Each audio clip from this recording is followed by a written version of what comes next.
We've got a lot to get to this hour, and we'll start with that really big news that broke last week. President Trump defending his decision to remove the head of the Bureau of Labor Statistics after the Labor Department published some disastrous job numbers. It shows the U.S. added far fewer jobs than anticipated and also reported stunning revisions for May and June. The president claims the BLS commissioner was rigging the numbers against him. I fired her. And you know what? I did the right thing. They came out with numbers that were very favorable to Kamala, okay? To trying to get him elected, trying to get her elected. And then on the 15th of November or thereabouts, they had an 800,000 or 900,000 overstatement reduction right after the election. The Hill's Julia Manchester joins us with the latest on what this means for the economy. Hi, Julia. Hi, Hillary. Thank you for having me. Thanks for being here. So tell me your over-under on this. How do you see it? Yeah, look, I mean, there's a lot of critics, particularly, from Democrats, essentially saying, look, President Trump is making a political decision to fire Erika McEntarfer, excuse me.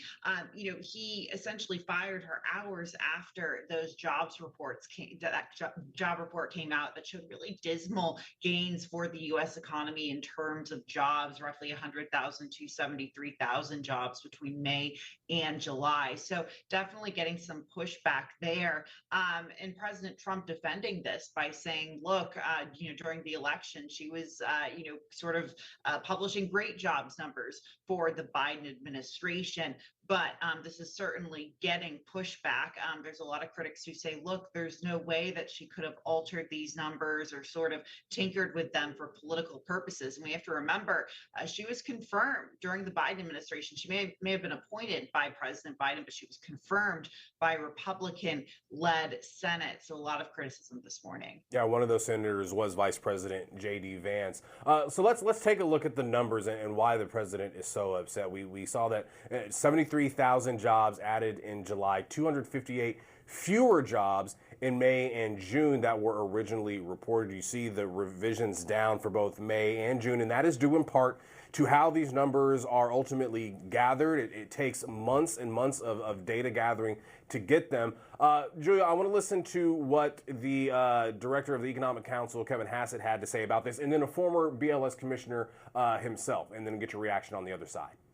The president wants his own people there so that when we see the numbers, they're more transparent and more reliable. And if there are big changes and big revisions, we expect more big revisions for the jobs data in September, for example, then we want to know why. We want people to explain it to us. The commissioner doesn't do anything to collect the numbers. The commissioner doesn't see the numbers until Wednesday before they're published. By the time the commissioner sees the numbers, they're all prepared. They're locked into the computer system. So, Julia, is this position partisan or nonpartisan? Break that down for us.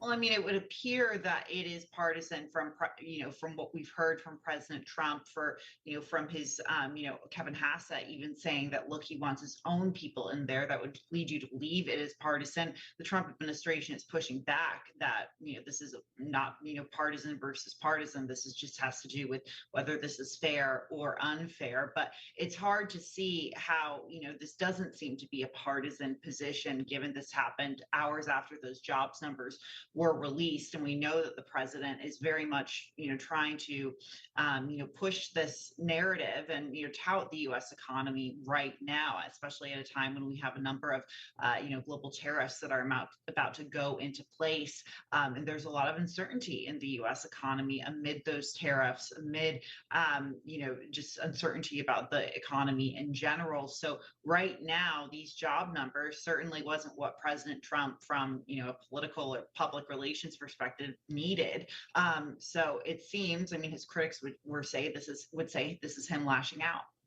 Julia, is there a comparison to be drawn between what's happening with McEntarfer, I said her name wrong, McEntarfer, and Jerome Powell?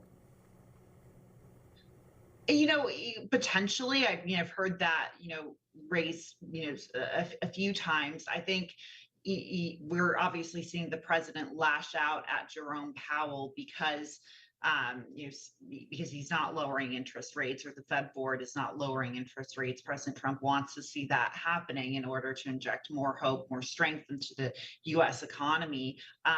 With Jerome Powell, I think it's versus Erika McEntarfer, it's more difficult to make that comparison, because with Jerome Powell, a president needs to have cause to fire him. He can't just fire him because he's not lowering the interest rates. He needs, according to the Federal Reserve Act, to have cause. And that's why you heard the Trump administration, President Trump himself, criticizing, the billion-dollar renovations that were taking place at the Federal Reserve. It seems like he's backed off of that criticism. But until he officially fires, or if he officially fires Jerome Powell, or if he moves to do that, it'll be more difficult to make that comparison. Where do we go from here? Obviously, the August jobs numbers are going to come out at the beginning of September. I got to think the data's starting to be gathered right now. When is this position going to be filled?